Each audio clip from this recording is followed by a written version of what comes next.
17 जनवरी 2025 को मुंबई पुलिस के पास एक फ़ोन पहुंचता है।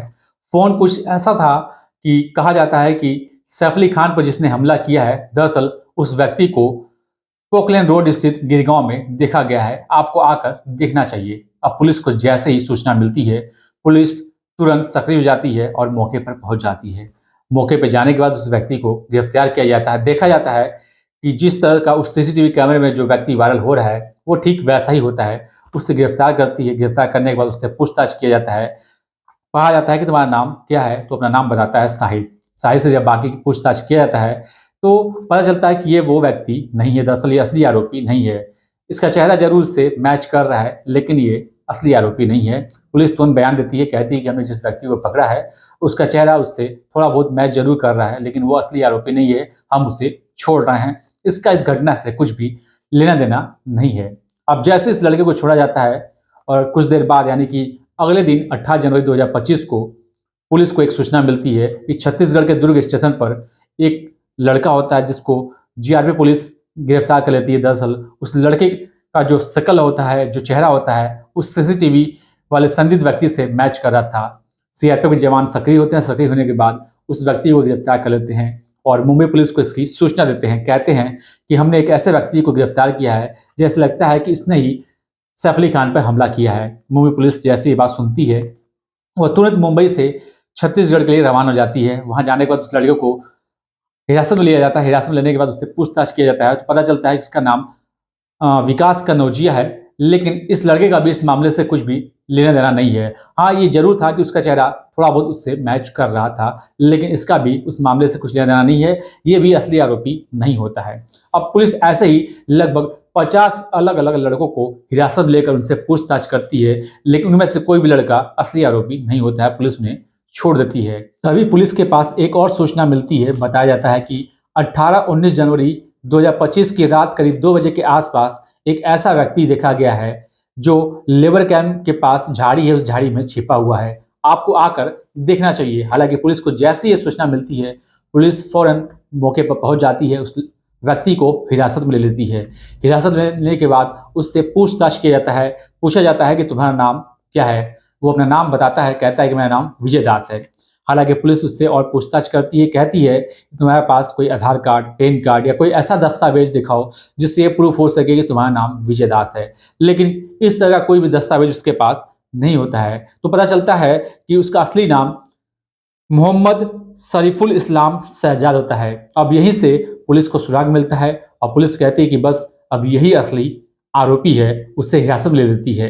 हालांकि ये असली आरोपी है या नहीं है, पुलिस ने इसे कैसे पकड़ा, आज की कहानी के माध्यम से हम यही जानने या समझने का प्रयास करेंगे। या फिर ये बाकी लड़कों की तरह ये नकली आरोपी तो नहीं है, आपको इसी कहानी के माध्यम से हम बताएंगे और जानने का प्रयास करेंगे। नमस्कार, मैं विपिन। आज की जो सच्ची घटना मैं आपको सुनाने जा रहा हूँ, ये सच्ची घटना है महाराष्ट्र की राजधानी मुंबई का एक बांद्रा इलाका पड़ता है।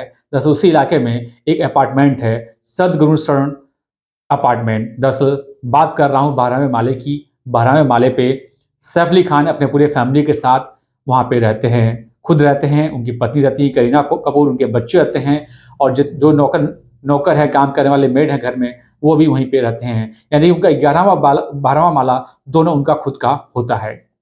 हालांकि इसी बीच में कोई संदिग्ध व्यक्ति उनके घर में मौका देखकर घुस जाता है, चोरी की नीयत से घुस जाता है। और चोरी करने की नीयत से तो जाता है, लेकिन वो सैफ अली खान पर हमलावर हो जाता है। उनको 6 जगह पे वार करता है, यानी कि एक गर्दन पे वार करता है, 2 हाथों पे करता है और एक पीठ पे करता है। जब पीठ पे वार करता है चाकू से, तो जिस चाकू से वार करता है उस चाकू का एक हिस्सा टूट कर वहीं रह जाता है, जिससे उनको गंभीर चोटें आती हैं। इसके बाद मौका देखकर वो वहां से फरार हो जाता है। अब ये खबर सोशल मीडिया के माध्यम से हर व्यक्ति तक पहुंच जाती है। हर इंसान, हर व्यक्ति देश का यही जानना चाह रहा था कि आखिरकार किसने सैफ अली खान पे हमला किया और क्यों किया।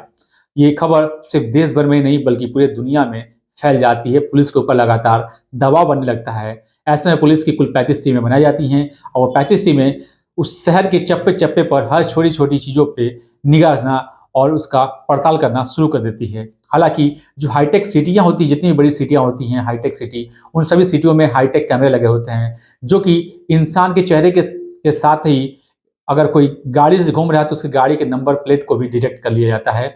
और हालांकि उस मुंबई में भी कुछ ऐसा ही होता है। एक बाइक का नंबर प्लेट इतना मददगार साबित होगा, पुलिस को इस बात का अंदाजा भी नहीं था। हालांकि पुलिस ने जब उस अपार्टमेंट का कैमरा खंगालना शुरू किया तो एक कैमरा ऐसा मिल जाता है जिसमें 1:36 के आसपास एक व्यक्ति 12वें माले पे जाते हुए दिखाई देता है। करीब 55 मिनट के अंतराल पे जब वो वापस आता है तो वापस आते समय उसका चेहरा उस कैमरे में दिख जाता है, लेकिन जाते समय उसका चेहरा नहीं दिख पाता है। अब पुलिस उसके चेहरे को उस शहर के अलग अलग हिस्सों में लगे कैमरों से मिलान करती है, डिटेक्ट करती है और पता लगाने की कोशिश करती है कि आखिरकार ये व्यक्ति कौन है और कहाँ से आया है, कहाँ जा रहा है। पुलिस ने जब इसे ढूंढना शुरू किया तो आखिरकार पुलिस को सफलता मिल जाती है। पुलिस इसे हिरासत में ले लेती है। हिरासत में लेने के बाद इससे पूछताछ किया जाता है, जांच पड़ताल किया जाता है तो पता चलता है कि सैफ अली खान के ऊपर हमला करने के बाद यह व्यक्ति वहीं पास में ही एक गार्डन में छिप जाता है। करीब 3-4 घंटे तक छिपा होता है। ये सोच कर छिपा होता है कि यहाँ तो कोई उसे ढूंढने नहीं आएगा। फिर मौका देखकर करीब 3-4 घंटे बाद सुबह के 8:36 के आसपास वो वहाँ से निकल जाता है और एक दुकान में जाकर कपड़ा पहले चेंज करता है। इसके बाद वहाँ से वो बांद्रा के रेलवे स्टेशन पहुँचता है और वहाँ से दादर को जाने वाली एक ट्रेन को पकड़ने के बाद दादर रेलवे स्टेशन पे पहुँच जाता है। अब वहाँ से अचानक से ये छू मंतर हो जाता है, गायब हो जाता है, जिसका किसी को पता चल ही नहीं पाता है कि आखिरकार ये गया तो गया कहाँ। अब पुलिस इधर जब इसे डिटेक्ट करने की कोशिश कर रही होती है तो पता चलता है कि 9 जनवरी को एक बाइक पर 2 व्यक्ति बैठे हुए अंधेरी की तरफ घूम रहे होते हैं। जब ये घूम रहे थे तो इनके गाड़ी के नंबर प्लेट को पुलिस डिटेक्ट कर लेती है। अब वो कहाँ जा रहे हैं, कहाँ नहीं जा रहे हैं, इनके गाड़ी के नंबर प्लेट से सब कुछ पुलिस को पता चल रहा था।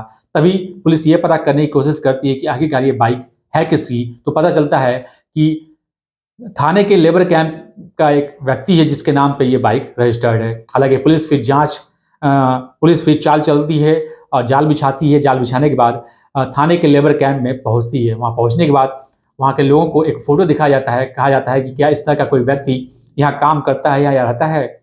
दरअसल वहां पर एक हाउसकीपर था जो लोगों के घरों में और होटलों में, रेस्टोरेंटों में काम करता था। जब पुलिस ने इसे पकड़ने की कोशिश की तो पता चलता है कि 18-19 जनवरी की रात करीब 2 बजे के आसपास लेबर कैंप के झाड़ियों में ये छिपा हुआ था। पुलिस इसे वहां से गिरफ्तार करती है। गिरफ्तार करने के बाद इससे पूछताछ करती है और इसके चेहरे का मिलान करती है तो पता चलता है कि इसका चेहरा बिल्कुल उस सीसीटीवी वाले आरोपी से, संदिग्ध व्यक्ति से मैच कर रहा था। इसका पुलिस इससे पूछती है कि तुम्हारा नाम क्या है तो ये बोलता है कि मेरा नाम विजय दास है। हालांकि उससे कहा जाता है कि तुम्हारे पास कोई आधार कार्ड, पैन कार्ड या ऐसा कोई पहचान पत्र हो, ऐसा कोई दस्तावेज हो जिससे ये प्रूफ हो सके कि तुम ही विजय दास हो, तुम्हारा नाम विजय दास हो।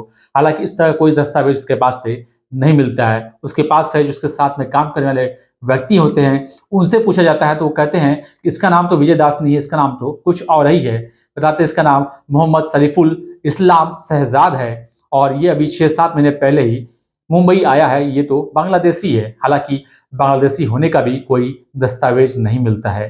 पुलिस उसे हिरासत में लेती है। हिरासत में लेने के बाद उसे कोर्ट में पेश करती है। कहती है कि ये वही व्यक्ति है जिसने सैफ अली खान के घर में घुसकर उनके ऊपर 6 वार किए थे और जिसकी वजह से वो घायल हो गए थे और अब आज भी वो हॉस्पिटल में एडमिट हैं।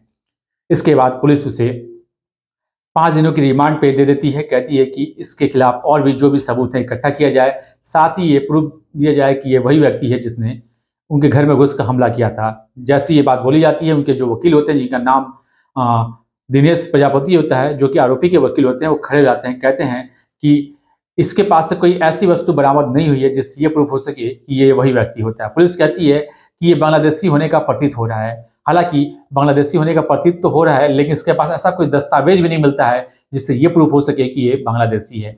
हालांकि मीडिया रिपोर्ट के अनुसार मीडिया के कुछ भाई बंधु होते हैं, वो पुलिस के प्रेस कॉन्फ्रेंस में उनसे सवाल करते हैं। कहते हैं क्या ये असली आरोपी है। पुलिस उसे कहती है कि अभी जांच चल रही है। हालांकि मतलब ऐसा कोई वस्तु उसके पास से बरामद नहीं हुआ था। साथ ही ना तो वो बैग बरामद था जिस बैग को आप सीसीटीवी कैमरे में उसके पीठ पे देखे थे, ना ही उस तरह का गमछा बरामद होता है जिसको लपेट करके मुंह बांध करके सीढ़ियों पे चढ़ता है, यानी कि, और ना ही वो चाकू जो टुकड़ा था अलग से जिसके पास चला गया तो वो भी बरामद नहीं होता जिससे ये कह सके कि ये वही आरोपी है। हालांकि अभी जांच पड़ताल चल रही है और सवाल ये भी है कि जिस तरह से और लड़कों को पकड़ा गया था जो कि सही आरोपी नहीं होते हैं, कहीं उसी तरह से ये भी एक नकली आरोपी तो नहीं है। हालांकि ये जांच के बाद ही पता चल पाएगा। दोस्तों, इस पूरे घटनाक्रम को सुनाने का उद्देश्य किसी को परेशान करना नहीं है, किसी का दिल दुखाना नहीं है, बल्कि आपको सचेत करना है, आपको जागरूक करना है। आप जहां भी रहें स्वस्थ रहें, मस्त रहें। जय हिंद, जय भारत, नमस्कार।